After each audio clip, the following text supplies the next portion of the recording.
Kodagu channel ವಾರ್ತೆಗಳ ಪ್ರಾಯೋಜಕರು Muliya Keshav Bhat and sons, ಚಿನ್ನಾಭರಣಗಳ ಬೃಹತ್ ಮಳಿಗೆ, ಮಡಿಕೇರಿ, ಗೋಣಿಕೊಪ್ಪ, ಪುತ್ತೂರು, ಬೆಳ್ತಂಗಡಿ, ಬೆಂಗಳೂರು. ಶಾರದಾ ಜ್ಯುವೆಲರ್ಸ್, ಕೊಡಗಿನ ಸಾಂಪ್ರದಾಯಿಕ ಆಭರಣಗಳ ಬೃಹತ್ ಮಳಿಗೆ, Aras road, Mysuru. A to Z supermarket, Vishwamanava double road, Kuvempu Nagar, Mysuru. SLV Promax, corn mix and corn products, Kushalnagar. Prashanth furnitures, ನಿಮ್ಮ ಅಂದದ ಮನೆಗೆ ಚಂದದ ಪೀಠೋಪಕರಣಗಳ ಮಳಿಗೆ, industrial area, Madikeri. Fabins family restaurant, ಬೆಕಾಚಿ resto cafe, always cell tower, Koinur ರಸ್ತೆ, ಮಡಿಕೇರಿ. ಮಳೆಯಿಂದಾಗಿ ಮನೆ ಕಾಂಪೌಂಡ್ ಕುಸಿದು ಗೇಟು ಮೈ ಮೇಲೆ ಬಿದ್ದು ಬಾಲಕಿಯೊಬ್ಬಳು ಮೃತಪಟ್ಟ ದುರಂತ ಘಟನೆ ಕುಶಾಲನಗರ ತಾಲೂಕಿನ ಬಸವನಹಳ್ಳಿ ಹಾಡಿಯಲ್ಲಿ ನಡೆದಿದೆ.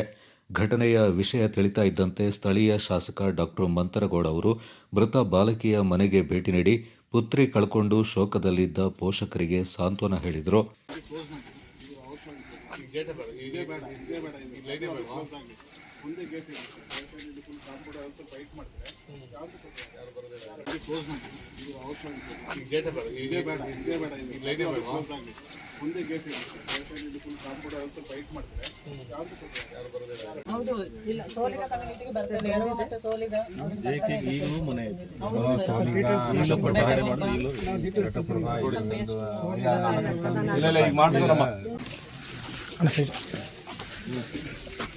ಇದಲ್ವಾ ಇದು ರಿಪೋರ್ಟ್ ಎಲ್ಲ ಇದನ್ನ ಮಾಡ್ತಾರೆ ಮಕ್ಕಳು ಆಟ ಆಡ್ಲಿಕ್ಕೆ ಬಳಸ್ತಾರೆ ಏನಮ್ಮ.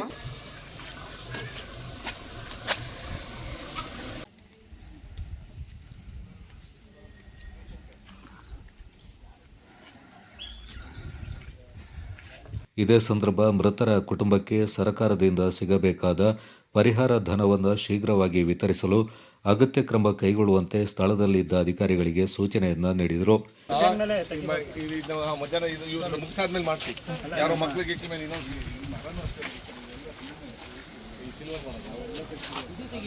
ಈ ಸಂದರ್ಭ ಕುಶಾಲನಗರ ತಾಲೂಕು ಗ್ಯಾರಂಟಿ ಯೋಜನೆಗಳ ಅನುಷ್ಠಾನ ಸಮಿತಿ ಅಧ್ಯಕ್ಷ ವಿಪಿ ಶಶಿಧರ್, ಜಿಲ್ಲಾ ಐಟಿಡಿಪಿ ಯೋಜನಾ ಸಮನ್ವಯಾಧಿಕಾರಿ ಭಾಗೀರಥಿ ಹಾಗೂ ಇತರ ಸ್ಥಳೀಯ ಮುಖಂಡರು ಹಾಗೂ ಸಾರ್ವಜನಿಕರು ಪಾಲ್ಗೊಂಡಿದ್ದರು. ಮಳೆಯಿಂದ ಶಿಥಿಲಗೊಂಡ ಕಾಂಪೌಂಡ್ನಿಂದ ಶಾಲಾ ಗೇಟ್ ಕಳಚಿಬಿದ್ದು ಬಾಲಕಿ ಸಾವನ್ನಪ್ಪಿದ ಘಟನೆ ಕುಶಾಲನಗರ ಬಸವನಹಳ್ಳಿ ಹಾಡಿಯಲ್ಲಿ ನಡೆದಿದೆ. ಸತೀಶ ಮತ್ತು ಪವಿತ್ರ ದಂಪತಿಗಳ ಪುತ್ರಿ ಅಪೂರ್ವ ಮೃತ ಬಾಲಕಿ. ಮನೆಯ ಸಮೀಪ ಇರುವ ಗಿರಿಜನ ಆಶ್ರಮ ಶಾಲೆಯಲ್ಲಿ ವ್ಯಾಸಂಗ ಮಾಡೋ ತನ್ನ ಅಕ್ಕನನ್ನ ಕರೆದೊಯ್ಯಲು ಬಾಲಕಿ ಪ್ರತಿದಿನ ಗೇಟ್ ಬಳಿ ಬರೋದು, ಆಟವಾಡೋದು ವಾಡಿಕೆ ಎನ್ನಲಾಗಿದೆ. ಈ ಸಂದರ್ಭ ಶಿಥಿಲಗೊಂಡಿದ್ದ ಕಾಂಪೌಂಡ್ ವಾಲ್ನಿಂದ ಬೃಹತ್ ಕಬ್ಬಿಣದ ಗೇಟ್ ಭಾಗಶಃ ಗೋಡೆ ಸಹಿತ ಕಳಚಿ ಬಿದ್ದು ಬಾಲಕಿ ತಲೆ ಮೇಲೆ ಬಿದ್ದ ಪರಿಣಾಮ ಬಾಲಕಿ ಸ್ಥಳದಲ್ಲೇ ಸಾವನ್ನಪ್ಪಿದ್ದಾಳೆ ಎನ್ನಲಾಗಿದೆ.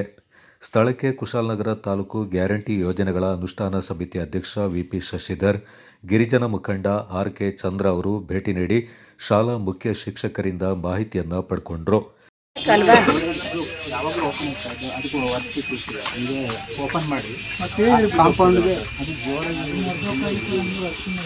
ಹೇಳದಿದ್ರೆ ಗೇಟ್ಗಳಲ್ಲಿ ಬಿದ್ದು ಹೋಗುವಂಥದ್ದು ಗೇಟ್ಗಳಿದ್ದಾವೆ. ಅದು ಅವ್ರು ಹೇಳಿದಾರಂತಲ್ಲ, ಏನಕ್ಕೆ ಹೇಳ್ತಾರೆ ನೋಡಿಲ್ಲ ಇಲ್ಲ ಅಂತ ಹೇಳ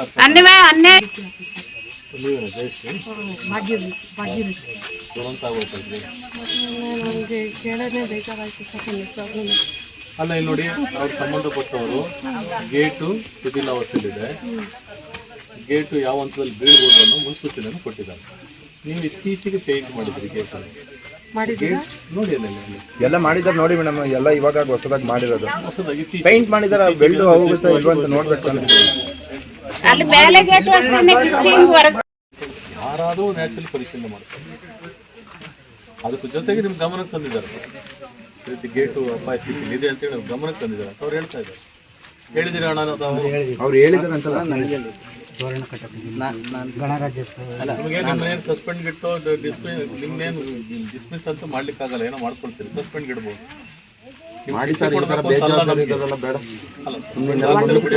ಶಿಕ್ಷೆ ಕೊಡಬೇಕು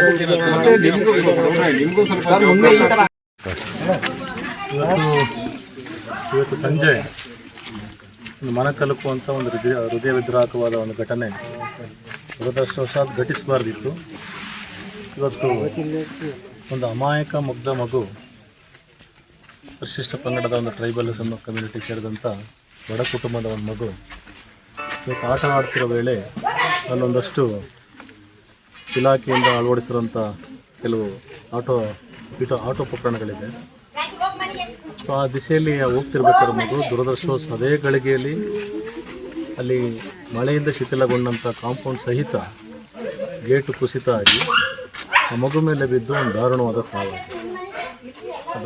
ಸಾವು ನಮ್ಮೆಲ್ಲರನ್ನೂ ಕೂಡ ಎಲ್ಲ ಅಧಿಕಾರಿಗಳನ್ನು ಎಲ್ಲರನ್ನೂ ಕೂಡ ಆ ಮುಗ್ಧ ಮಗುವಿನ ಶವ ನೋಡಿದಾಗ ನಮ್ಮೆಲ್ಲರಿಗೂ ಕೂಡ ದುಃಖಿಸುವಂಥ ಅಥವಾ ಪರಿತಾಪ ಪಡುವಂಥ ಸನ್ನಿವೇಶ ಸೃಷ್ಟಿಯಾಗ್ತದೆ. ಸೊ ಆ ಕುಟುಂಬಕ್ಕೆ ಒತ್ತಾಸೆಯಾಗುವಂಥ ನಿಟ್ಟಿನಲ್ಲಿ ಸರ್ಕಾರದ ಕ್ರಮಗಳಿಂದ ಸರ್ಕಾರದ ಪರಿಹಾರ ಏನಿದೆ, ಮಳೆ ಹಾನಿಯಿಂದ ಸಂಭವಿಸಿದಾಗ ಆಗ್ಬೋದಂಥ ಸಾವು ನೋವುಗಳಿಗೆ ಸ್ಪಂದಿಸಬೇಕಾದಂಥ ಹೊಣೆಗಾರಿಕೆಯ ಇಲಾಖೆಗಳು ನಾವೆಲ್ಲ ಏನಿದ್ದಾರೆ ಎಲ್ಲ ಇಲಾಖೆಗಳೇನಿದ್ದಾರೆ ಅವರು ಸಹಿತವಾಗಿ ಇಲ್ಲಿ ಪರಿಶಿಷ್ಟ ಪಂಗಡದ ನಮ್ಮ ಟ್ರೈಬಲ್ ಲೀಡರ್ಸ್ಗಳೇನಿದ್ದಾರೆ ಅವರು, ಸ್ಥಳೀಯ ಮುಖಂಡರುಗಳು, ಇವರೆಲ್ಲರೂ ಆ ಕುಟುಂಬಕ್ಕೆ ಇವತ್ತು ಒತ್ತಾಸೆಗೆ ನಿಲ್ಲಲೇಬೇಕಾಗಿದೆ. 4 ಮಕ್ಕಳುಗಳ ಪೈಕಿ 1 ಮಗು ಇವತ್ತು ದುರದೃಷ್ಟವಶಾತ್ ಇಂಥ ಸನ್ನಿವೇಶದಲ್ಲಿ ಮರಣ ಅಪ್ಪಿದೆ. ಇನ್ನು ಈ ಉಳಿದ 3 ಮಕ್ಕಳ ಭವಿಷ್ಯತ್ತನ್ನು ಕಟ್ಟಿಕೊಡಬೇಕು. ಕೇವಲ ಸರ್ಕಾರದ ಪರಿಹಾರದಿಂದ ಮಾತ್ರ ಅಲ್ಲ. ಕ್ಷೇತ್ರ ಶಾಸಕರು ದೂರವಾಣಿ ಮೂಲಕ ಮೃತ ಬಾಲಕಿ ಪೋಷಕರಿಗೆ ಸಾಂತ್ವನ ಹೇಳಿದರು.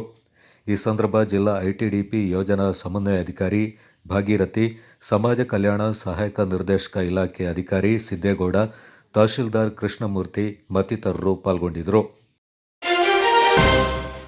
ಮಹಿಳೆಯೊಬ್ಬರ ಮೇಲೆ ಕಾಡಾನೆ ದಾಳಿ ನಡೆಸಿ ಗಂಭೀರವಾಗಿ ಗಾಯಗೊಳಿಸಿರುವ ಘಟನೆ ದಕ್ಷಿಣ ಕೊಡಗಿನ ಕುಟ್ಟ ಗ್ರಾಮದಲ್ಲಿ ನಡೆದಿದೆ. ದಾಡಚಿ ಹಾಡಿಯ ಮಾರಕ್ಕ ಎಂಬುವರೇ ಕಾಡಾನೆ ದಾಳಿಗೆ ಸಿಲುಕಿ ಗಂಭೀರವಾಗಿ ಗಾಯಗೊಂಡಿರುವ ಮಹಿಳೆ. ಅಯ್ಯಪ್ಪ ದೇವರಕಾಡು ವ್ಯಾಪ್ತಿಯಲ್ಲಿ ಬೆಳಿಗ್ಗೆ ಕಾಡಾನೆ ದಾಳಿ ನಡೆಸಿದ್ದು, ಮಾರಕ್ಕ ಅವರಿಗೆ ಕುಟ್ಟ ಆಸ್ಪತ್ರೆಯಲ್ಲಿ ಪ್ರಥಮ ಚಿಕಿತ್ಸೆ ನೀಡಿ ಹೆಚ್ಚಿನ ಚಿಕಿತ್ಸೆಗಾಗಿ ಗಡಿಭಾಗದ ಕೇರಳ ಆಸ್ಪತ್ರೆಗೆ ದಾಖಲು ಮಾಡಲಾಗಿದೆ. ಸ್ಥಳಕ್ಕೆ ಅರಣ್ಯಾಧಿಕಾರಿಗಳು ಭೇಟಿ ನೀಡಿದ್ದು ಮುಂದಿನ ಕ್ರಮ ಕೈಗೊಂಡಿದ್ದಾರೆ. ಕಸ್ತೂರಿ ರಂಗನ್ ವರದಿ ಸಂಬಂಧ ಕೇಂದ್ರ ಸರ್ಕಾರ 7ನೇ ಕರಡು ಅಧಿಸೂಚನೆಯನ್ನು ಅಧಿಕೃತವಾಗಿ ಹೊರಡಿಸಿದ್ದು, ಪ್ರತಿ ಗ್ರಾಮಗಳಲ್ಲಿ ಗ್ರಾಮಸಭೆ ನಡೆಸಿ ಆಕ್ಷೇಪಣೆ ಸಲ್ಲಿಸಬೇಕೆಂದು ರೈತ ಹೋರಾಟ ಸಮಿತಿ ಅಧ್ಯಕ್ಷ ಕೆಬಿ ಸುರೇಶ್ ಮನವಿ ಮಾಡಿದ್ದಾರೆ. ಕೊಡಗು ಹೆಚ್ಚು ಅರಣ್ಯ ಪ್ರದೇಶವನ್ನು ಹೊಂದಿದ್ದು ಪುಟ್ಟ ಜಿಲ್ಲೆಯಾಗಿದ್ದು, ಸೂಕ್ಷ್ಮ ಪರಿಸರ ವಲಯಕ್ಕೆ ಸಂಬಂಧಪಟ್ಟಂತೆ ಕಸ್ತೂರಿ ರಂಗನ್ ವರದಿ ಅನುಷ್ಠಾನಗೊಂಡರೆ ಕೊಡಗಿನ ಬಹುತೇಕ ಗ್ರಾಮಗಳು ಮೀಸಲು ಅರಣ್ಯಗಳಾಗಿ ಪರಿವರ್ತನೆಯಾಗಿ ಜಿಲ್ಲೆಯ ಮೂಲ ನಿವಾಸಿಗಳು ಪ್ರಾಣಿಗಳಂತೆ ಬದುಕಬೇಕೆಂದು ಗುರುವಾರ ಸುದ್ದಿಗೋಷ್ಠಿಯಲ್ಲಿ ಹೇಳಿದರು. ಪಂಚಾಯಿತಿ ಪಿಡಿಒಗಳು ಗ್ರಾಮ ಸಭೆಗಳನ್ನು ಕರೆದು ಗ್ರಾಮಸ್ಥರ ಆಕ್ಷೇಪಣೆಗಳನ್ನು ಸಂಬಂಧಪಟ್ಟ ಅಧಿಕಾರಿಗಳಿಗೆ ಸಲ್ಲಿಸಬೇಕು. ಈ ಬಗ್ಗೆ ಶಾಸಕರು ಜಿಲ್ಲಾಡಳಿತಕ್ಕೆ ಸೂಚನೆ ನೀಡಬೇಕೆಂದರು. ಕೇಂದ್ರ ಸರ್ಕಾರ ಪ್ರಕಟಿಸಿರುವ ಹೊಸ ಕರಡು ಸೂಚನೆಯಲ್ಲಿ ಕೊಡಗು ಜಿಲ್ಲೆಯ 53 ಗ್ರಾಮಗಳು ಸೇರಿವೆ. ಪ್ರತಿ ಮೀಸಲು ಅರಣ್ಯದ 1 ಕಿಲೋಮೀಟರ್ ವ್ಯಾಪ್ತಿಯಲ್ಲಿ ಸೂಕ್ಷ್ಮ ಪರಿಸರ ವಲಯ ಇರಲಿದ್ದು, ಜಿಲ್ಲೆಯ ಬಹುತೇಕ ಗ್ರಾಮಗಳು ವ್ಯಾಪ್ತಿಗೆ ಸೇರಲಿವೆ. ಇವತ್ತು ಕೊಡಗಿನ ಜನರು ಆಕ್ಷೇಪಣೆ ಸಲ್ಲಿಸದಿದ್ದರೆ ಮುಂದೆ ದೊಡ್ಡ ಸಮಸ್ಯೆಯನ್ನು ಎದುರಿಸಬೇಕಾಗುತ್ತೆ ಅಂತ ಎಚ್ಚರಿಕೆ ನೀಡಿದರು. ಒಂದು ಅಹಿತಕರ ಘಟನೆ ನಡೀತು. ಎಲ್ಲರಿಗೂ ಗೊತ್ತಿದೆ. ಅರಣ್ಯ ಅಧಿಕಾರಿಗಳು ಎಲ್ಲಿ ಖಾಲಿ ಜಾಗ ಇದೆ ಅಲ್ಲಿ ಬಂದು ಗಿಡ ನೋಡೋ ಕಾರ್ಯಕ್ರಮ ಮಾಡ್ತಾ ಇದ್ದಾರೆ. ಆದರೆ ಅಲ್ಲಿ ನೋಡ್ತಾ ಇರುವಂಥ ಜಾಗ ನಮ್ಮ ರೈತರದು. ಸಾಧಾರಣ 2 ವರ್ಷಗಳಿಂದ ಹೋರಾಟ ಮಾಡಿ ಅವರಿಗೆ ಮನವರಿಕೆ ಮಾಡಿದ್ದೀವಿ ಫಾರೆಸ್ಟ್ ಡಿಪಾರ್ಟ್ಮೆಂಟ್ ಅವರಿಗೆ. ದಯವಿಟ್ಟು ಸುಮ್ಮನೆ ಖಾಲಿ ಜಾಗದಲ್ಲಿ ನೀವು ಗಿಡ ನೋಡೋದಾಗಲಿ ಅಥವಾ ರೈತರಿಗೆ ತೊಂದರೆ ಕೊಡಬೇಡಿ ಅಂತೇಳಿ. ಆದರೆ ಇವಾಗ ಇನ್ನೂ ರೈತರಿಗೆ ತೊಂದರೆ ಕೊಡೋದನ್ನ ಗೊತ್ತಿಲ್ಲ. ನಾನು ಅರಣ್ಯಾಧಿಕಾರಿಗೆ ಹೇಳೋದು, ನೀವು ದಯವಿಟ್ಟು ಎಲ್ಲಿ ಖಾಲಿ ಜಾಗ ಬಂತು ಅಂತೇಳಿ ನೀವು ಗಿಡ ಹಾಕಕ್ಕೆ ಬರಬೇಡಿ. ನಿಮ್ಮ ಫಾರೆಸ್ಟ್ ಏನಿದೆ ಆ ಫಾರೆಸ್ಟ್ ಒಳಗೆ ನೀವು ಗಿಡಗಳನ್ನು ನೋಡಿ. ಏನು ಸರ್ಕಾರ ಆದೇಶ ಮಾಡಿದೆ CND ಮರುಪರಿಶೀಲನೆ ಮಾಡಲಿಕ್ಕೆ, ಅದೀಗ ಮರುಪರಿಶೀಲನೆ ಆಯಿತು. ಅದು ಇನ್ನು ಮುಂದಿನ ದಿನಗಳಲ್ಲಿ ಸರ್ಕಾರಕ್ಕೆ ತಲುಪ್ತದೆ. ಸರ್ಕಾರಕ್ಕೆ ತಲುಪಿದ ಮೇಲೆ ಏನು ಒಂದು ಆದೇಶ ಬರ್ತದೆ ನೋಡುವ. ಆದೇಶ ಬಂದ ಮೇಲೆ ಅವ್ರ ಜಾಗ ಅವರೇ ನೋಡಲಿ, ಇಲ್ಲ ನಮ್ದಾದರೆ ನಾವು ಅದಕ್ಕೆ ವಾರಸ್ದಾರಾಗ್ತೀವಿ. ಹಾಗಾಗಿ ಯಾವುದೇ ಒಂದು ಖಾಲಿ ಜಾಗದಲ್ಲಿ ಅವ್ರ ಗಿಡವನ್ನು ನೋಡಬಾರ್ದು. ಅದರ ಗಿಡ ನೋಡಬಾರ್ದು ಅಂತಲ್ಲ, ಅವ್ರ ಜಾಗದಲ್ಲಿ ಅವರು ಗಿಡವನ್ನು ನೋಡಿದ್ದು ಸುಪ್ರೀಂ ಕೋರ್ಟಿಂದ ಕೇಂದ್ರ ಸರ್ಕಾರಕ್ಕೆ ಆದೇಶ ಮಾಡಿದ್ದಾರೆ. ಏನು ಕಸ್ತೂರಿ ರಂಗನ್ ವರದಿ ಎಕೋ ಸೆನ್ಸಿಟಿವ್, ಇದಕ್ಕೆ ಏರ್ ಡಿಸ್ಟೆನ್ಸಲ್ಲಿ 1 ಕಿಲೋಮೀಟರ್ ಅಂತ ಹೇಳಿದರೆ ಸಾಧಾರಣ ನಮ್ಮ ಕೊಡುಗೆ ಇರೋದಿಲ್ಲ. ಕೊಡಗು ಅತಿ ಸಣ್ಣ ಜಿಲ್ಲೆ ಆದ್ರಿಂದ ತುಂಬ ಅರಣ್ಯವನ್ನು ಹೊಂದ್ಕೊಂಡಿದೆ. ಆ ಅರಣ್ಯ ಅಂತ ಸುಪ್ರೀಂ ಕೋರ್ಟ್ ಕಸ್ತೂರಿ ರಂಗನ್ ವರದಿ ಆದೇಶ ಆದರೆ ನಮ್ಮ ಕೊಡುಗೆ ಇರೋದಿಲ್ಲ.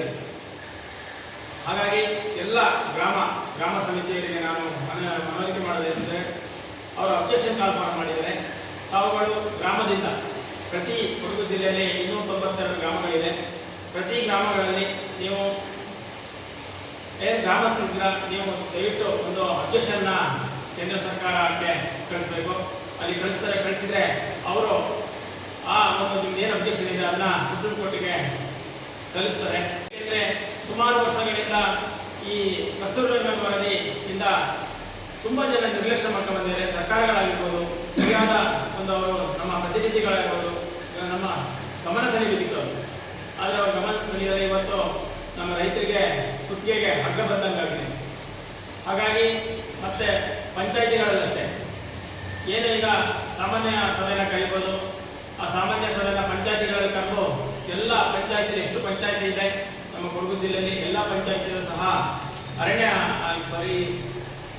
PDOಗಳು ಡೆವಲಪ್ಮೆಂಟ್ ಅಧಿಕಾರಿಗಳು ಪಂಚಾಯಿತಿ ಅವರು ದಯವಿಟ್ಟು ಒಂದು ಅಬ್ಜೆಕ್ಷನ್ನ ಸುಪ್ರೀಂ ಕೋರ್ಟಿಗೆ ಕೇಂದ್ರ ಸರ್ಕಾರ ಕಳಿಸ್ಬೇಕು. ಅವರು ಸುಪ್ರೀಂ ಕೋರ್ಟಿಗೆ ಅದನ್ನು ಹಾಕಿದರೆ ನಮ್ಮ ಒಂದು ಅಬ್ಜೆಕ್ಷನ್ ಕೊಡದಿಂದ ಹೋಗಲಿ. ಹಿಂದೆಯಿಂದಲೂ ಸಹ ಅಬ್ಜೆಕ್ಷನ್ ಹಾಕ್ಬೋದಿತ್ತು, ಯಾರು ಹಾಕಿಲ್ಲ. ಹಾಗಾಗಿ ನಾವೆಲ್ಲ ಒಂದು ಗ್ರಾಮಸ್ಥರಲ್ಲಿ ಕೇಳೋದೇನೆಂದರೆ, ಏನು ಕಾಲ್ಫಾರ್ಮ್ ಆಗಿದೆ ಅದಕ್ಕೆ ಅಬ್ಜೆಕ್ಷನ್ ಕೊಡಿ ಅಂತ ಹೇಳಿ. ರೈತ ಸಂಘದ ತಾಲೂಕು ಅಧ್ಯಕ್ಷ KM ದಿನೇಶ್ ಮಾತನಾಡಿ, 3 ರಾಜಕೀಯ ಪಕ್ಷಗಳ ನಾಯಕರು ರೈತರ ಹೋರಾಟದಲ್ಲಿ ಪಾಲ್ಗೊಳ್ಳಬೇಕು. ಪ್ರತಿ ಗ್ರಾಮಗಳಿಗೆ ತೆರಳಿ ವರದಿ ಅನುಷ್ಠಾನಕ್ಕೆ ಆಕ್ಷೇಪಣೆ ಸಲ್ಲಿಸುವುದಕ್ಕೆ ವ್ಯವಸ್ಥೆ ಮಾಡಬೇಕೆಂದು ಒತ್ತಾಯಿಸಿದರು. ಕೇವಲ ಚುನಾವಣೆಗಾಗಿ ಗ್ರಾಮಗಳಿಗೆ ಸುತ್ತಿದ್ರೆ ಸಾಲದು, ರೈತರನ್ನ ಗಂಡಾಂತರದಿಂದ ಪಾರು ಮಾಡಲು ತಮ್ಮ ಸಮಯವನ್ನು ಮೀಸಲಿಡಬೇಕು. ಮತ ಹಾಕಿದವರ ಋಣವನ್ನು ತೀರಿಸುವ ಜವಾಬ್ದಾರಿ ಜನಪ್ರತಿನಿಧಿಗಳ ಮೇಲಿದೆ. ವರದಿ ಅನುಷ್ಠಾನಕ್ಕೆ ಆಕ್ಷೇಪಣೆ ಸಲ್ಲಿಸಲು ಇನ್ನೂ ಕೇವಲ 52 ದಿನಗಳು ಬಾಕಿ ಉಳಿದಿವೆ ಎಂದು ಹೇಳಿದರು. C&D ಜಾಗದ ಸಮಸ್ಯೆಯಿಂದ ಈ ಹಿಂದೆ ಗ್ರಾಮೀಣ ಜನರು ನಿರ್ಲಕ್ಷ್ಯ ಮಾಡಿದ ಪರಿಣಾಮ ಇವತ್ತು ರೈತರು ಆಸ್ತಿ ಕಳೆದುಕೊಳ್ಳುವ ಸಂಕಷ್ಟದಲ್ಲಿದ್ದಾರೆ. ಕಸ್ತೂರಿ ರಂಗನ್ ವರದಿ ಅನುಷ್ಠಾನವಾದರೆ ಸರ್ವಸ್ವವನ್ನೇ ಕಳೆದುಕೊಳ್ಳಬೇಕಾಗುತ್ತೆ ಅಂತ ಎಚ್ಚರಿಕೆ ನೀಡಿದರು.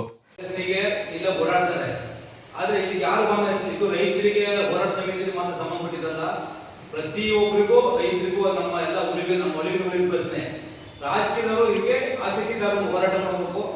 ಅವರು ಏನು ವಿಶೇಷ ಗ್ರಾಮ ಸಭೆ ನೆಲೆಯಕ್ಕೆ ಅವರು ಪ್ರಯತ್ನ ಮಾಡಬೇಕು. 3 ಪಕ್ಷಗಳಂದ್ರೆ ಚುನಾವಣೆ ಬಂದಿಗೆ ಇವರೆಲ್ಲ ಮುಂದೆ ಓಡ್ತಾರೆ ಅಧಿಕಾರಕ್ಕಾಗಿ. ನೋಡಿ ಈಗ ಯಾರು ಕಿವಿನೇ ಕೇಳ್ತಾ ಇಲ್ಲ, ಅವ್ರಿಗೆ ಕೂಡ್ರಾಗ್ಬಿಟ್ರೆ ಕಣ್ಣು ಕಾಣಿಸ್ತಾ ಇಲ್ಲ. ಈಗಾಗಲೇ ಸುಪ್ರೀಂ ಕೋರ್ಟ್ ಕೇಂದ್ರ ಸರ್ಕಾರಕ್ಕೆ ಆದೇಶ ಮಾಡೈತೆ, 60 ದಿವಸಗಳಿಗೆ ನಾವೇನು ನಮ್ಮ ಅಬ್ಜೆಕ್ಷನ್ ನಾವು ಕೊಡಬೇಕಿಲ್ಲ. ಕೊಡ್ಲಿಲ್ಲ ಅಂದ್ರೆ ಏನು C&D ಹೆಂಗಾಯ್ತು ಅದೇ ತರ ಇರುವಾಗುತ್ತಷ್ಟೇ. ಯಾರು ಅಭ್ಯಾಸ ಮಾಡಿಲ್ಲ ಅಂದ್ರೆ ಎಲ್ಲರೂ ಒಪ್ಪಿಗೆ ಐತೆ ಅಂತ ಕೂಡಲೇ ರಾಜಕೀಯದವರು ಇದಕ್ಕೆ ಅವರು ಕೂಡಲೇ ಇದಕ್ಕೆ ಕಾರ್ಯಕ್ರಮ ಎಲ್ಲ ರಾಜಕೀಯ ಪಕ್ಷಕ್ಕೂ ಸಂಬಂಧಪಟ್ಟಿದೆ. ಬರೀ ರೈತರು ನಮಗೆ ಮಾತ್ರ ಅಲ್ಲ. ಮತ್ತೆ ವಿಶೇಷ ಗ್ರಾಮ ಸಭೆ ಕರೀಬೇಕು. ಈಗ ಗ್ರಾಮ ಸಭೆ ಕರೆಯಕ್ಕೆ ಬೋರ್ಡ್ ಇಲ್ಲ, ಆಡಳಿತ ಇಲ್ಲ. ಯಾಕೆಂದ್ರೆ ಅವ್ರೀಗ PDO ಮತ್ತೆ ಸೆಕ್ರೆಟರಿ ಅವರಿಗೆ ಪವರ್ ಇರೋದು. ಆದ್ರಿಂದ ನಾವು ಮೊನ್ನೆ ಹತ್ರ ಮಾತಾಡಿದ್ವಿ ಚೀಫ್ ಸೆಕ್ರೆಟರಿ ಹತ್ರ.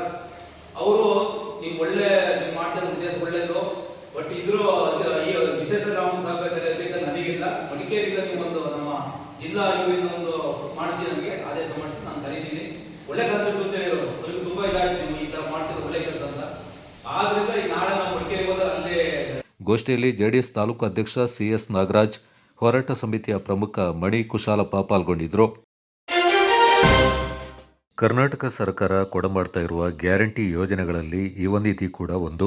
ಈ ಯುವನಿಧಿಯ ಮೂಲಕ ಪದವೀಧರರಾಗಿದ್ದು ಮಾಸಿಕ 2,000ದಂತೆ ನಿರುದ್ಯೋಗಿಯ ಭತ್ಯೆ ಪಡೆದ ನಮ್ಮ ತಾಲೂಕಿನ 323 ಫಲಾನುಭವಿಗಳನ್ನು ಸಭೆಗೆ ಕರೆದು ಸಂಪನ್ಮೂಲ ವ್ಯಕ್ತಿಗಳ ಮೂಲಕ ಅವರಿಗೆ ಕಾರ್ಯಾಗಾರ ನಡೆಸಲು ಉದ್ದೇಶಿಸಲಾಗಿದೆ ಎಂದು ಕುಶಾಲನಗರ ತಾಲೂಕು ಗ್ಯಾರಂಟಿ ಯೋಜನೆಗಳ ಅನುಷ್ಠಾನ ಸಮಿತಿ ಅಧ್ಯಕ್ಷ VP ಶಶಿಧರ್ ಹೇಳಿದ್ದಾರೆ. ಕುಶಾಲನಗರ ತಾಲೂಕು ಗ್ಯಾರಂಟಿ ಯೋಜನೆಗಳ ಅನುಷ್ಠಾನ ಸಮಿತಿ, ತಾಲೂಕು ಪಂಚಾಯಿತಿ, ಜಿಲ್ಲಾ ಉದ್ಯೋಗ ವಿನಿಮಯ ಕಚೇರಿ ಮತ್ತು ಕೊಡಗು ವಿವಿಯ ಸಂಯುಕ್ತ ಆಶ್ರಯದಲ್ಲಿ ಚಿಕ್ಕ ಅಳುವಾರದ ವಿವಿಯ ಸಭಾಂಗಣದಲ್ಲಿ ಆಗಸ್ಟ್ 11ರಂದು 11 ಗಂಟೆಗೆ ನಡೆಸಲು ಉದ್ದೇಶಿಸಿರುವ ಯುವನಿಧಿ ಯೋಜನೆ ಕಾರ್ಯಾಗಾರ ಕಾರ್ಯಕ್ರಮದ ಸುದ್ದಿಗೋಷ್ಠಿಯಲ್ಲಿ ಮಾತನಾಡಿದ ಅವರು, ರಾಜ್ಯದಲ್ಲಿಯೇ ಮಾದರಿ ಎನಿಸುವ ಮಹತ್ವಾಕಾಂಕ್ಷೆಯ ವಿನೂತನ ವಿಶಿಷ್ಟ ರೀತಿಯ ಯುವ ನಿಧಿ ಕಾರ್ಯಕ್ರಮದ ಮೂಲಕ ಈಗಾಗಲೇ ಫಲಾನುಭವಿಗಳಾಗಿರುವ 323 ನಿರುದ್ಯೋಗಿಗಳ ಜೊತೆಯಲ್ಲಿ ಚರ್ಚೆ ಹಾಗೂ ಸಂವಾದ ಇರುತ್ತೆ.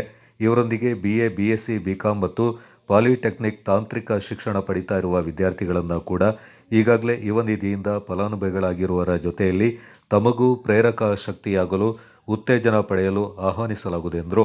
ಕುಶಾಲನಗರದ ಚಿಕ್ಕ ಅಳ್ವಾರದಲ್ಲಿರುವ ಕೊಡಗು ವಿವಿಯ ಸಭಾಂಗಣದಲ್ಲಿ 3 ವಿಶಿಷ್ಟ ಸಂಗತಿಗಳನ್ನು ಕಾರ್ಯಸೂಚಿಯಲ್ಲಿ ಇಟ್ಟುಕೊಂಡು 1.5 ಗಂಟೆಗೆ 1 ಸೆಷನ್ನಂತೆ 3 ಸೆಷನ್ಗಳಲ್ಲಿ ಮಾಹಿತಿ ನೀಡಲು ದೇಶ ಮತ್ತು ರಾಜ್ಯಗಳ ಪ್ರತಿಭಾನ್ವಿತ ಸಂಪನ್ಮೂಲ ವ್ಯಕ್ತಿಗಳನ್ನು ಈ ಸಭೆಗೆ ಆಹ್ವಾನಿಸಲಾಗುವುದು. ಈ ಯುವ ನಿಧಿ ಯೋಜನೆ ಕಾರ್ಯಕ್ರಮಕ್ಕೆ ಕ್ಷೇತ್ರದ ಶಾಸಕ ಡಾಕ್ಟರ್ ಮಂತ್ರಗೌಡ ಅವರು ಚಾಲನೆ ನೀಡಲಿದ್ದಾರೆ. ಕಾರ್ಯಾಗಾರ ವೇದಿಕೆ ಅಧ್ಯಕ್ಷತೆಯಿಂದ ಕುಶಾಲನಗರ ತಾಲೂಕು ಗ್ಯಾರಂಟಿ ಯೋಜನೆಗಳ ಅನುಷ್ಠಾನ ಸಮಿತಿ ಅಧ್ಯಕ್ಷ VP ಶಶಿಧರ್ ವಹಿಸಲಿದ್ದಾರೆ. ಈ ಕಾರ್ಯಕ್ರಮದಲ್ಲಿ ಕೊಡಗು ವಿವಿಯ ಉಪಕುಲಪತಿ, ಗ್ಯಾರಂಟಿ ಅನುಷ್ಠಾನ ಯೋಜನೆಯ ಜಿಲ್ಲಾ ಉಪಾಧ್ಯಕ್ಷ ಮೆಹರೋಜ್ ಖಾನ್ ಮತ್ತು ತಾಲೂಕು ಅನುಷ್ಠಾನ ಸಮಿತಿಯ ಎಲ್ಲ ಸದಸ್ಯರು, ವಿವಿಯ ಪ್ರಾಧ್ಯಾಪಕರು ಪಾಲ್ಗೊಳ್ಳಲಿದ್ದಾರೆ. ಇಲಾಖೆಗಳ ಅನೇಕ ಉದ್ಯೋಗಗಳ ಅವಕಾಶಗಳು ಲಭ್ಯತೆ ಇದೆ.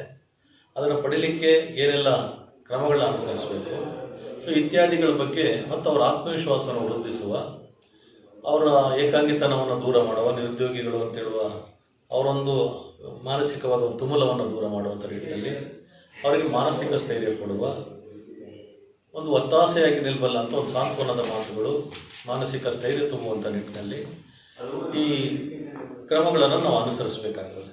ಸೊ ಇದು ಸರ್ಕಾರದ ನಿರ್ದೇಶನದ ಕಾರ್ಯಕ್ರಮ ಅಲ್ಲ. ಕುಶಾಲನಗರ ತಾಲೂಕು ಗ್ಯಾರಂಟಿ ಅನುಷ್ಠಾನ ಸಮಿತಿಯ ನಾವುಗಳು ಈ ಕಾರ್ಯಕ್ರಮವನ್ನು ನಮ್ಮ ತಾಲೂಕು ಪಂಚಾಯಿತಿ, ಜಿಲ್ಲಾ ಉದ್ಯೋಗ ವಿನಿಮಯ ಕೇಂದ್ರ ಮತ್ತು ನಮ್ಮ ಕೊಡಗು ಯೂನಿವರ್ಸಿಟಿ ಇದರ ಜಂಟಿ ಆಶ್ರಯದಲ್ಲಿ ಗ್ಯಾರಂಟಿ ಯೋಜನೆ, ನಮ್ಮ ತಾಲೂಕು ಪಂಚಾಯಿತಿ, ಜಿಲ್ಲಾ ಉದ್ಯೋಗ ವಿನಿಮಯ ಕೇಂದ್ರ ಮತ್ತು ಕೊಡಗು ವಿಶ್ವವಿದ್ಯಾಲಯ ಇದರ ಜಂಟಿ ಸಹಯೋಗದಲ್ಲಿ ಒಂದು ವಿಶಿಷ್ಟವಾದ ಕಾರ್ಯಕ್ರಮ, ಒಂದು ವಿನೂತನವಾದ ಕಾರ್ಯಕ್ರಮವನ್ನು ಆಯೋಜಿಸಿದ್ವಿ. ಬಹುಶಃ ಇದು ರಾಜ್ಯಕ್ಕೆ ಮಾದರಿ ಆಗ್ಬೋದಂತ ಪ್ರಪ್ರಥಮ ಕಾರ್ಯಕ್ರಮ ಅಂತ ನಾನು ಅಂದ್ಕೊಳ್ತೀನಿ. ನಾನು ಇಂಥ ಯುವಕರಿಗೆ ಯಾರು ನಮ್ಮಲ್ಲಿ 323 ಮಂದಿ ಫಲಾನುಭವಿಗಳಿದ್ದಾರೆ ನಮ್ಮ ತಾಲೂಕಿನಲ್ಲಿ. ಆ 323 ಮಂದಿಯನ್ನು ಕೂಡ ನಾವು ಒಂದು ಕಡೆ ಅವ್ರನ್ನ ಆಹ್ವಾನಿಸಿ ಅವರ ಜೊತೆ ಒಂದು ಸಮಾಲೋಚನೆ, ಒಂದು ಮಾತಿನ ವಿನಿಮಯ, ಅವ್ರ ಜೊತೆ ಒಂದು ಚರ್ಚೆ ಮತ್ತು ಅವ್ರಿಗೊಂದಷ್ಟು ವಿಷಯ ಮಾಹಿತಿ ನೀಡುವಂಥ ನಿಟ್ಟಿನಲ್ಲಿ ಸಂಪನ್ಮೂಲ ವ್ಯಕ್ತಿಗಳಿದ್ದಾರೆ.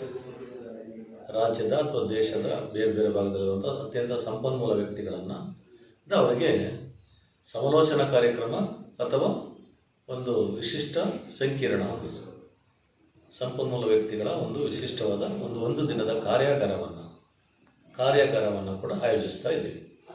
ಆ ಕಾರ್ಯಾಗಾರವನ್ನು ಮಂಗಳವಾರ 11 ಗಂಟೆಗೆ ನಮ್ಮ ಕೊಡಗು ವಿಶ್ವವಿದ್ಯಾಲಯದ ಸಭಾಂಗಣದಲ್ಲಿ ಈ ಕಾರ್ಯಕ್ರಮ ಆಯೋಜಿಸಲಾಗಿದೆ.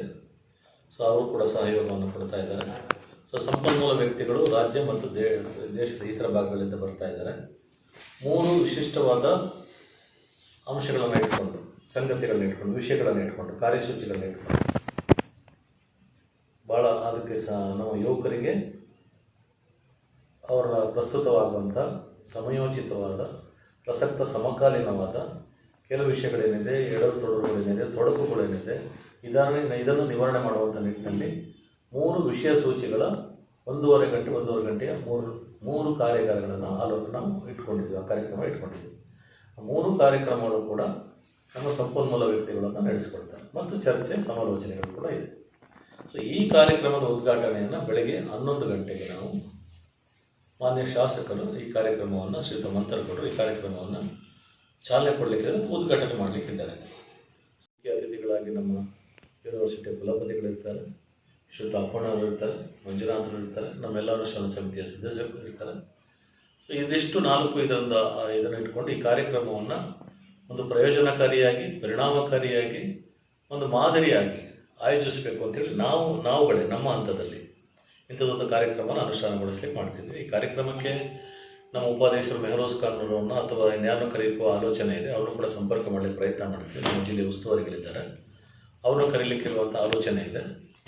ಬಹುಶಃ ಅವರು ಈ ಕಾರ್ಯಕ್ರಮದಲ್ಲಿ ಭಾಗಿಯಾಗ್ಬೋದು. ಅವರು ಕೂಡ ಆಹ್ವಾನಿಸ್ತಿದ್ವಿ ಅವರ ಸಮಯವನ್ನು ನೋಡಿಕೊಂಡು. ಅದು 11ನೇ ತಾರೀಕು ನಿಗದಿಯಾಗಿದೆ. ಈಗಾಗಲೇ ಈ ಸಂಬಂಧವಾಗಿ ಮಾನ್ಯ ಶಾಸಕರ ಜೊತೆ ಕೂಡ ಮಾತುಕತೆ ಆಗಿದೆ. 11ನೇ ದಿನ ಕಾರ್ಯಕ್ರಮಕ್ಕೆ ಅವರಿಗೆ ಊಟದ ವ್ಯವಸ್ಥೆ ಇತ್ಯಾದಿ ಮತ್ತು ಸಂಪನ್ಮೂಲ ವ್ಯಕ್ತಿಗಳಿಗೆ ಆಗಬೇಕಾದಂಥ ವ್ಯವಸ್ಥೆಗಳಿದೆ. ಇದೆಲ್ಲಕ್ಕೂ ಕೂಡ ಸಿದ್ಧತೆಗಳನ್ನ ಮಾಡ್ಕೊಂಡಿದ್ದೀವಿ. ಇದೊಂದು ಪ್ರಯೋಜನಕಾರಿಯಾದ ಕಾರ್ಯಾಗಾರ ಆಗಬೇಕು. ಅವ್ರಲ್ಲಿ ಆತ್ಮಸ್ಥೈರ್ಯ ತುಂಬಬೇಕು, ಮಾನಸಿಕ ಸ್ಥೈರ್ಯ ತುಂಬಬೇಕು. ಅವ್ರ ಏಕಾಂಗಿತನವನ್ನು ದೂರ ಮಾಡಿ ಸಮಾಜದ ಮುಖ್ಯವಾಹಿನಿಯಲ್ಲಿ ಕೆಲಸಗಳು ಬೇರೆ ಬೇರೆ ದಿಕ್ಕಿನಲ್ಲಿ ಪಡೆಯಲಿಕ್ಕಿರುವ, ಖಾಸಗಿಯಾಗಿ ಪಡೆಯುವಂಥ ಸ್ವಂತ ಉದ್ದಿಮೆನ ಆರಂಭ ಮಾಡಲಿಕ್ಕಿರುವಂಥದ್ದು, ಸರ್ಕಾರಿ ಕೆಲಸಗಳನ್ನು ಗಿಟ್ಟಿಸಿಕೊಳ್ಳುವುದರಲ್ಲಿ ಅನುಸರಿಸಬೇಕಾದಂಥ ಅವರ ಪರಿಶ್ರಮಗಳು, ಶ್ರದ್ಧೆಗಳು ಇತ್ಯಾದಿಗಳ ಬಗ್ಗೆ ಕೂಡ ಆ ಕಾರ್ಯಕ್ರಮದಲ್ಲಿ ಬೆಳಕು ಚೆಲ್ಲಲಿಕ್ಕಿದ್ದಾರೆ. ನಮ್ಮ ಸಂಪನ್ಮೂಲ ವ್ಯಕ್ತಿಗಳು ಮಾರ್ಗದರ್ಶನ ಮಾಡಲಿಕ್ಕಿದ್ದಾರೆ. ಆ ಕಾರ್ಯಕ್ರಮ ಅತ್ಯುತ್ತಮವಾದ ಕಾರ್ಯಕ್ರಮ, ಪ್ರಯೋಜನಕಾರಿಯಾದ ಕಾರ್ಯಕ್ರಮ. ಅದರ ಕಾರ್ಯಕ್ರಮವನ್ನು ಸದುಪಯೋಗಪಡಿಸ್ಕೊಳ್ಬೇಕು ಅಂತೇಳಿ ಈಗಾಗಲೇ 323 ಜನ ಫಲಾನುಭವಿಗಳು ಯಾರಿದ್ದಾರೆ ಅವನು ಕೂಡ ಆಹ್ವಾನಿಸಿದ್ದೇವೆ. ಇದರ ಜೊತೆಯಲ್ಲಿ ಅಂತಿಮ ಇದರಲ್ಲಿ ಯಾರಿದ್ದಾರೆ, ಪದವಿಯಲ್ಲಿ ಯಾರಿದ್ದಾರೆ, ಬಹುಶಃ ಇಂಜಿನಿಯರಿಂಗ್ ಕಾಲೇಜಲ್ಲಿರ್ಬೋದು ಅಥವಾ ಪದವಿ ಕಾಲೇಜುಗಳಲ್ಲಿರ್ಬೋದು ಅಥವಾ ಡಿಪ್ಲೊಮಾ ಕಾಲೇಜಲ್ಲಿರ್ಬೋದು, ಅವರು ಕೂಡ ಐಚ್ಛಿಕವಾಗಿ ಭಾಗವಹಿಸ್ಬೋದು. ನಾವು ಈ 323 ಜನರ ಮೇಲೆ ಗಮನ ಇದೆ. ಇದಲ್ಲದ ಈ ಕಾರ್ಯಕ್ರಮದ ಪ್ರಯೋಜನವನ್ನು ಇವರುಗಳು ಕೂಡ ಪಡೆಯಬಹುದು, ಆಸಕ್ತರು ಕೂಡ ಆ ಕಾರ್ಯಕ್ರಮದಲ್ಲಿ ಭಾಗವಹಿಸ್ಬೋದು ಅಂತೇಳಿ. ಯಾಕೆಂದರೆ ಮುಂದಿನ ಫಲಾನುಭವಿಗಳವರು ಉದ್ಯೋಗವನ್ನು ಯುವ ನಿಧಿಯ ಪಡೆಯದೇ ಉದ್ಯೋಗಕ್ಕೆ ಹೋದರೆ ನಮಗೆ ಭಾಳ ಸಂತೋಷ ಆಗ್ತದೆ. ಸೊ ಹೀಗಾಗಿ ಇದರ ಪ್ರಯೋಜನವನ್ನು ಪಡೆಯಲಿಕ್ಕೆ ಅವನು ಕೂಡ ಆಹ್ವಾನಿಸ್ತಿದ್ದೇವೆ. ಇಚ್ಛೆ ಉಳ್ಳವರು ಈ ಕಾರ್ಯಕ್ರಮದಲ್ಲಿ ಭಾಗವಹಿಸ್ಬೋದು. ಯಾರು ಅಂತಿಮ ಪದವಿ ವಿದ್ಯಾರ್ಥಿನಿಯರು. ನಮ್ಮ ಕರ್ನಾಟಕ ಸರ್ಕಾರ ಭಾಳ ವಿನೂತನವಾದ, ವಿಶಿಷ್ಟವಾದ, ಜನಪರವಾದ ಮತ್ತು ಬಡ ಜನರಿಗೆ ಒಂದು ಆಸರೆಯಾದಂಥ ಯೋಜನೆಗಳನ್ನು, ಆ ಪರಿಕಲ್ಪನೆಗಳನ್ನ ಇಟ್ಟುಕೊಂಡು ಕೊಟ್ಟ ವಾಗ್ದಾನದಂತೆ ತತ್ಕ್ಷಣದ ಜಾರಿಗೆ ತರೋದ್ರ ಮೂಲಕ ಸಮಾಜದ ಎಲ್ಲ ಸ್ತರದ ಮತ್ತು ಎಲ್ಲ ವರ್ಗದವ್ರನ್ನ ಗಮನದಲ್ಲಿಟ್ಟುಕೊಂಡು ಈ ಯೋಜನೆಯನ್ನು ಅನುಷ್ಠಾನಗೊಳಿಸಿದೆ. ಅದರ ಫಲಾನುಭವಿಗಳು ಇವತ್ತು ಕೋಟ್ಯಾಂತರ ಮಂದಿ ಕರ್ನಾಟಕದಲ್ಲಿ ಇದ್ದಾರೆ. ಭಾಳ ವಿಶಿಷ್ಟವಾದ ಮತ್ತೊಂದು ಕಾರ್ಯಕ್ರಮ ಈ ಪಂಚ ಗ್ಯಾರಂಟಿಗಳಲ್ಲಿ ಯುವ ನಿಧಿ ಕಾರ್ಯಕ್ರಮ ಇದೆ. ಆ ಯುವ ನಿಧಿ ಕಾರ್ಯಕ್ರಮಗಳಲ್ಲಿ ತಾವು ಪದವಿ ಪಡೆದ ಮತ್ತು ಡಿಪ್ಲೊಮಾ ಪೂರ್ಣಗೊಳಿಸಿದಂಥ ವಿದ್ಯಾರ್ಥಿನಿಯರಿಗೆ ಅವರು ಪದವಿಯನ್ನು ಗಳಿಸಿ 6 ತಿಂಗಳವರೆಗೆ ಉದ್ಯೋಗ ಸಿಗದಿದ್ದರೆ ಅವರಿಗೆ ನಿರುದ್ಯೋಗ ಭತ್ಯೆ ಅಂತ ಏನಿತ್ತು ಅದರಲ್ಲಿ ಅದು ಯುವ ನಿಧಿ ಅನ್ನೋ ಹೆಸರಿನಲ್ಲಿ ನಾವು ಸತತ 2 ವರ್ಷಗಳ ಕಾಲ 24 ತಿಂಗಳ ಕಾಲ ಪದವೀಧರರಿಗೆ 3,000 ಮತ್ತು 1,500 ಕೂಡ ನಾವು ಕೊಡ್ತಾ ಇದ್ದೀವಿ. ಪ್ರತಿ ತಿಂಗಳು ಸ್ವಯಂ ಘೋಷಣೆ ಮಾಡ್ಕೊಂಡ ನಂತರ ಅವರು ಅದನ್ನು ಯುವ ನಿಧಿಯನ್ನು ಕೊಡ್ತಾ ಇದ್ದೀವಿ. ಅದರ ಪ್ರಾಸೆಸ್ ಅಲ್ಲಿ ಅದನ್ನು ಮಾಡ್ತಾ ಇದ್ದೀವಿ. ಅವರೇನಾದರೂ ಉನ್ನತ ಶಿಕ್ಷಣಕ್ಕೆ ಹೋದರೆ ಯುವ ನಿಧಿ ಮಧ್ಯದಲ್ಲಿ ಆ ಯುವ ನಿಧಿಯನ್ನು ಅದನ್ನು ಅಲ್ಲಿಗೆ ನಾವು ಸ್ಥಗಿತಗೊಳಿಸ್ತೀವಿ. ಉದ್ಯೋಗ ಅಷ್ಟೇ 2 ವರ್ಷಗಳಲ್ಲಿ ಸಿಕ್ಕಿದ್ರೆ ಅದು ಕೂಡ ಯುವ ನಿಧಿಯನ್ನು ಸ್ಥಗಿತಗೊಳಿಸ್ತೀವಿ. ಸೊ ಇದನ್ನು ನಾವು ಇದರಲ್ಲಿ ಕೂಡ ಮೇಲ್ವಿಚಾರಣೆ ಮಾಡ್ತಾ ಇರ್ತೀವಿ. ಇಂಥ ಯೋಜನೆಗಳು 2 ವರ್ಷಗಳ ಪೂರ್ಣಗೊಂಡ ನಂತರ ನಿರುದ್ಯೋಗಿ ಯುವಕರಿಗೆ ಮತ್ತೆ ಸರ್ಕಾರದ ಆಸರೆಯಿಂದಾಗ ಆಗ್ತದೆ. ಅಷ್ಟು 2 ವರ್ಷಗಳ ಉದ್ಯೋಗವನ್ನು ಕಂಡುಕೊಳ್ಬೇಕು ಅನ್ನೋದು ಸರ್ಕಾರದ ಆಶಯ. ಅದಲ್ಲದೆ ಈಗ final year BCom BA polytechnic ಏನೆಲ್ಲ ಹುಡುಗರಿದ್ದಾರೋ ಅವರು ಮುಂದಿನ ಫಲಾನುಭವಿಗಳಾಗೋದ್ರಿಂದ ಅವ್ರಿಗೂ ಬರೋಕ್ಕೆ ನಾವು ನಿಮ್ಮಲ್ಲಿಂದ ಕೇಳ್ಕೊಳ್ತೀವಿ. ಮಹತ್ವಾಕಾಂಕ್ಷೆಯ ಇದೊಂದು ಪ್ಲ್ಯಾನ್ ಆಗಿತ್ತು. ಅವರು ಹೇಳೋವಾಗ ನಮ್ಗೆ ಗೊತ್ತಾಗಿತ್ತು ಒಂದು ಪ್ಲ್ಯಾನ್ ಮಾಡ್ತಾ ಇದ್ದಾರೆ ಅಂತೇಳಿ. ಅವ್ರಿಗೆ ಕೇಳಿದಾಗ ನಾವೆಲ್ಲ ಸೇರಿ ಸಾಹೇಬರ ಒಂದು ಮಾರ್ಗದರ್ಶನ ಪ್ರಕಾರ ಈ ಕಾರ್ಯಕ್ರಮವನ್ನು ಮಾಡ್ತಾ ಇದ್ದೀವಿ. ಇದರಲ್ಲಿ ಒಂದು 350ರಷ್ಟು ಮಕ್ಕಳು ಭಾಗವಹಿಸ್ತಾ ಇದ್ದಾರೆ. ಅವರಿಗೆ ಇದೊಂದು ಪ್ರೇರೇಪಣೆಯಾಗಿ ಬೇರೆ ಬೇರೆ ಏನು ಗ್ಯಾರಂಟಿ ಕಮಿಟಿಗಳಿದೆ ಅದು ಸಮೇತ ಒಂದು ಪ್ರೇರೇಪಣೆ ಮಾರ್ಗದರ್ಶಿ ಆಗ್ಬೋದು ನನ್ನ ಒಂದು ಭಾವನೆ ಇದೆ. ಖಂಡಿತವಾಗಿ ನಾವೆಲ್ಲ ಸೇರಿ ಸಾಹೇಬರು ಸಹಕಾರ ಕೊಟ್ಟು ಅವರ ನೇತೃತ್ವದಲ್ಲಿ ಇದೊಂದು ಕಾರ್ಯಕ್ರಮ ಯಶಸ್ವಿ ಮಾಡ್ತೀವಿ ಅಂತ. ಗೋಷ್ಠಿಯಲ್ಲಿ ಅನುಷ್ಠಾನ ಸಮಿತಿಯ ಸದಸ್ಯ ಕಿಶೋರ್, ತಾಲೂಕು ಪಂಚಾಯಿತಿ ಕಾರ್ಯನಿರ್ವಹಣಾಧಿಕಾರಿ ಅಪ್ಪಣ್ಣ, ಜಿಲ್ಲಾ ಉದ್ಯೋಗ ವಿನಿಮಯ ಅಧಿಕಾರಿ ಮಂಜುನಾಥ್, ಸಹಾಯಕ ಅಧಿಕಾರಿ ಮದನ್ ಪಾಲ್ಗೊಂಡಿದ್ದರು. ಕೊಡಗು ಪತ್ರಕರ್ತರ ಸಂಘದ ವಾರ್ಷಿಕ ಮಹಾಸಭೆ ನಗರದ ಪತ್ರಿಕಾ ಭವನ ಸಭಾಂಗಣದಲ್ಲಿ ನಡೆದು ಸಾಧಕರನ್ನ ಸನ್ಮಾನಿಸಿ ಗೌರವಿಸಲಾಯಿತು. ಕೊಡಗು ಪತ್ರಕರ್ತರ ಸಂಘದ ಅಧ್ಯಕ್ಷ ಅನಿಲ್ ಹೆಚೆಟ್ಟಿ ಅಧ್ಯಕ್ಷತೆಯಲ್ಲಿ ಆಯೋಜಿತ ವಾರ್ಷಿಕ ಮಹಾಸಭೆಯಲ್ಲಿ ರಾಜ್ಯ ಚೇಂಬರ್ ಆಫ್ ಕಾಮರ್ಸ್ ವತಿಯಿಂದ ಅತ್ಯುತ್ತಮ ಉದ್ಯಮಕ್ಕಾಗಿನ ಪ್ರಶಸ್ತಿಗೆ ಭಾಜನರಾದ ಶಕ್ತಿ ಪತ್ರಿಕೆಯ ಸಂಪಾದಕ ಜಿ ಚಿದ್ವಿಲಾಸ್, ತಮಿಳು ಪತ್ರಕರ್ತರ ಸಂಘದ ಪ್ರಶಸ್ತಿಗೆ ಭಾಜನರಾದ SM ಮುಬಾರಕ್, ಜಿಲ್ಲಾ ಕನ್ನಡ ಸಾಹಿತ್ಯ ಸಮ್ಮೇಳನದಲ್ಲಿ ಸನ್ಮಾನಕ್ಕೆ ಭಾಜನರಾಗಿದ್ದ ಕುಶಾಲನಗರ ತಾಲೂಕು ಪತ್ರಕರ್ತರ ಸಂಘದ ಅಧ್ಯಕ್ಷರಾದ BC ದಿನೇಶ್, NSS ಸಂಸ್ಥೆಯಲ್ಲಿ ರಾಜ್ಯಮಟ್ಟದ ಪ್ರಶಸ್ತಿ ಪಡೆದ ಡಾಕ್ಟರ್ MN ವನಿತ್ ಕುಮಾರ್ ಹಾಗೂ ಬುದ್ಧ ನಾಡಭೂಷಣ ಪ್ರಶಸ್ತಿಗೆ ಭಾಜನರಾದ ಜಯಪ್ಪ ಹಾನಗಲ್ ಅವರನ್ನ ಸನ್ಮಾನಿಸಿ ಗೌರವಿಸಲಾಯಿತು. ಮೃತ್ಯೋರ್ಮಾ ಅಮೃತಂಗಮಯ. ಓಂ ಶಾಂತಿ ಶಾಂತಿ ಶಾಂತಿ.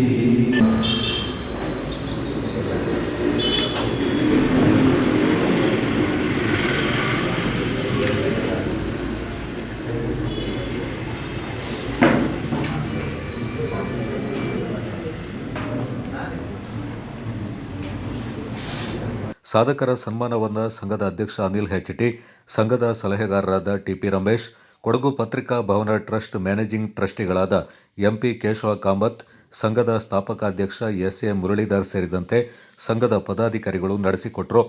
2026-27ನೇ ಸಾಲಿಗೆ ಸಂಬಂಧಪಟ್ಟಂತೆ ಕೊಡಗು ಜಿಲ್ಲಾ ವ್ಯಾಪ್ತಿಯಲ್ಲಿನ ಕೊಡಗು ಪತ್ರಕರ್ತರ ಸಂಘದ ಸದಸ್ಯರಿಗೆ ಗುರುತಿನ ಚೀಟಿಗಳನ್ನು ಇದೇ ಸಂದರ್ಭ ಸಾಂಕೇತಿಕವಾಗಿ ವಿತರಣೆ ಮಾಡಲಾಯಿತು.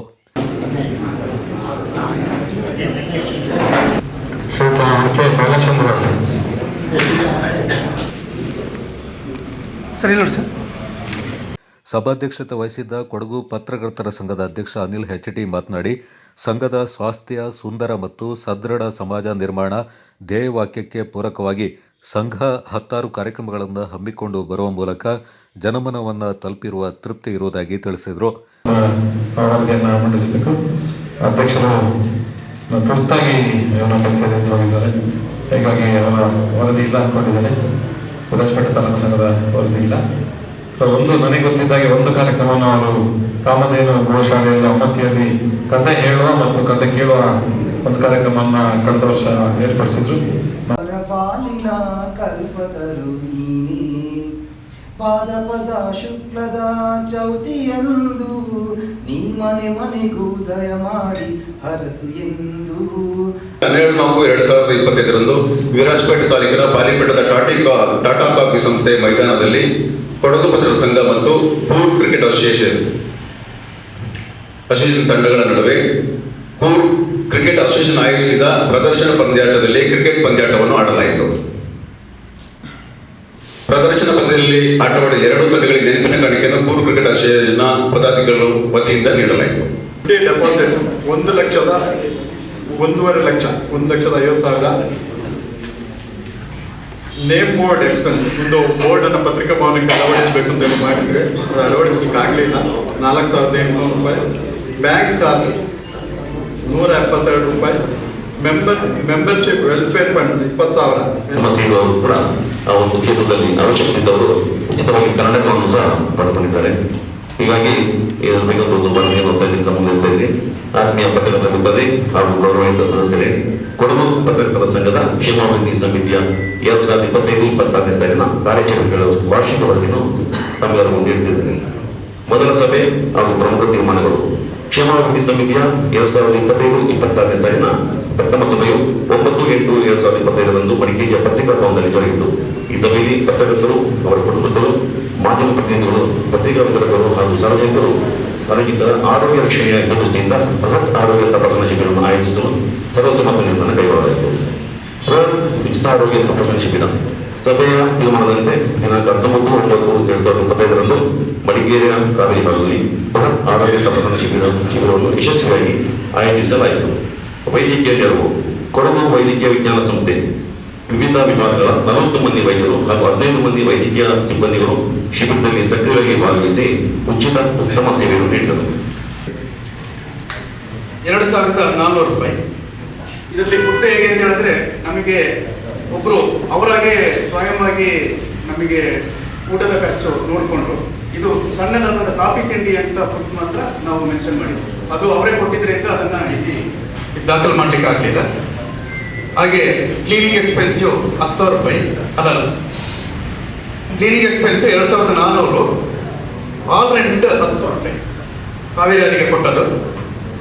ಮತ್ತೆ ನಮ್ಮ ಸಂಘದ ಸದಸ್ಯರಾದ ಮೋಹನ್ ರಾಜ್ರವರಿಗೆ ಕ್ಷೇಮಾಭಿವೃದ್ಧಿ ಸಮಿತಿಯಿಂದ 5,000 ರೂಪಾಯಿಯನ್ನು ನೀಡಲಾಗಿದೆ. ಸುಟ್ಟಿಕೊಪ್ಪ ಶಾಖೆಯಲ್ಲಿ ಇಟ್ಟು ವ್ಯವಹರಿಸಲು ನಿರ್ಧರಿಸಲಾಯಿತು.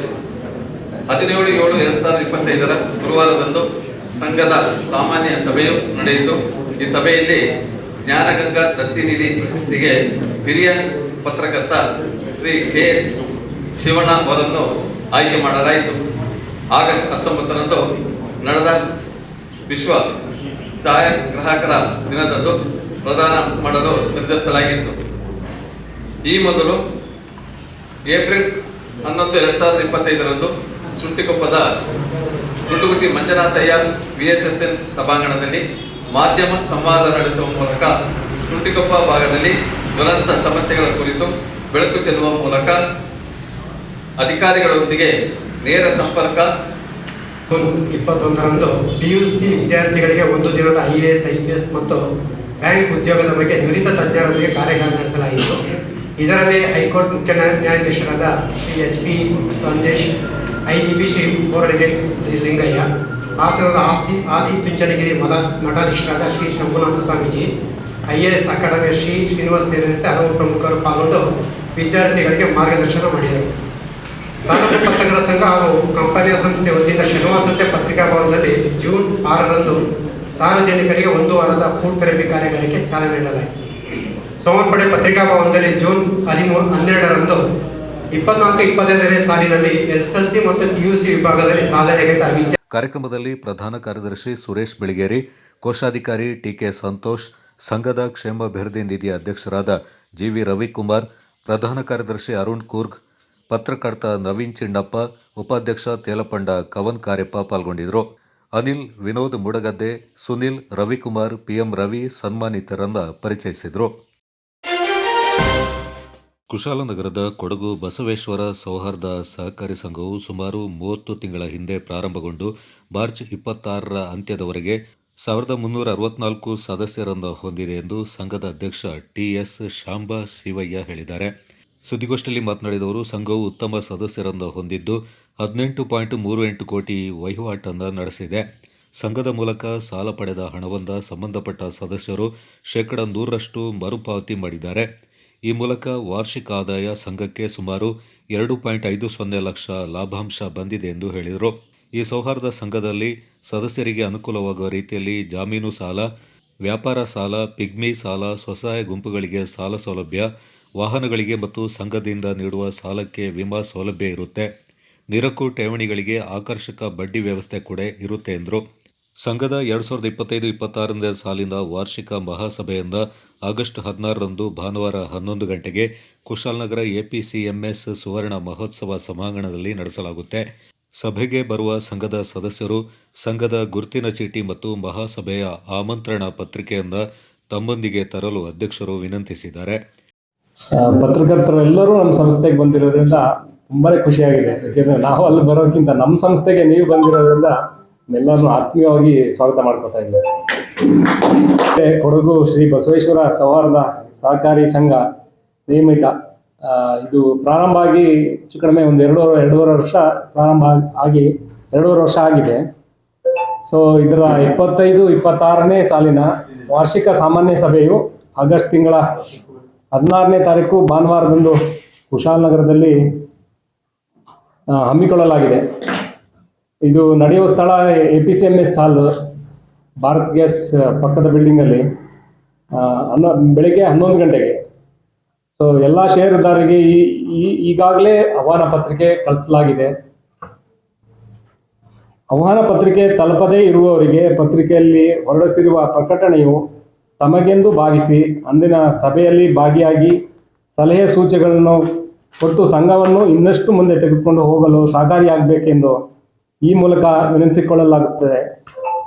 ಹಾಗೂ ಸಭೆಗೆ ಬರುವಾಗ ಗುರುತಿನ ಚೀಟಿ ಅಥವಾ ಆಹ್ವಾನ ಪತ್ರಿಕೆಯೊಂದಿಗೆ ಸಭೆಗೆ ಹಾಜರಾಗಿ ಸಂಘದ ಬೆಳವಣಿಗೆಗೆ ಹೆಚ್ಚಿನ ಸಲಹೆ ಸೂಚನೆಗಳನ್ನು ಕೊಟ್ಟು ಸಭೆಯನ್ನು ಯಶಸ್ವಿಗೊಳಿಸ್ಕೊಳ್ಬೇಕು ಅಂತ ಈ ಮೂಲಕ ತಮ್ಮೆಲ್ಲರಿಗೂ ತಿಳಿಯಪಡಿಸಲು ಇಚ್ಛಿಸ್ತೇನೆ. ಬೆಳವಣಿಗೆ ಬಗ್ಗೆ ಸೂಕ್ಷ್ಮವಾಗಿ ಹೇಳ್ತೀನಿ. ನಮ್ಮದು ಎ ತರಗತಿ ಷೇರು 1364 ಜನ ಇದ್ದಾರೆ. 37,57,150 ರೂಪಾಯಿ ಷೇರು ಸಂಗ್ರಹಣೆಯಾಗಿದೆ. ಠೇವಣಿಗಳು 2,97,03,182 ಸಂಗ್ರಹಣೆಯಾಗಿದೆ. ಅದೇ ರೀತಿ ಸಾಲ 2,96,40,466 ಪಾವತಿ ಮಾಡಿದ್ದೀವಿ. ನಮ್ಮದು ಈ ಸಂಘಕ್ಕೆ ಸೇರಿದಂತೆ ಸ್ಥಿರಾಸ್ತಿಗಳು 5,73,835 ಇದೆ. 31/3/26ಕ್ಕೆ ನಿವ್ವಳ ಲಾಭ 2,50,507 ಸಂಗ್ರಹಣೆಯಾಗಿದೆ. ನಮ್ಮ ಸಂಘವು ವರ್ಷದಿಂದ ವರ್ಷಕ್ಕೆ ಅಭಿವೃದ್ಧಿ ಆಗ್ತಾ ಇದ್ದು, ಇದೇ ರೀತಿ ಎಲ್ಲ ಸದಸ್ಯರು ಸಹ ಅಭಿವೃದ್ಧಿ ಆಗೋದಕ್ಕೆ ಸಹಕರಿಸಬೇಕೆಂದು. ಗೋಷ್ಠಿಯಲ್ಲಿ ಸಂಘದ ಉಪಾಧ್ಯಕ್ಷರಾದ HP ಉದಯಕುಮಾರ್, ನಿರ್ದೇಶಕರಾದ HV Shivappa, Puttaraju HS, Suresh, ಮೋಕ್ಷಿಕ್ Raj Honnagudi, Prashant KD, Mamata AR ಮತ್ತು ಯಶೋಧ GS ಪಾಲ್ಗೊಂಡಿದ್ದರು.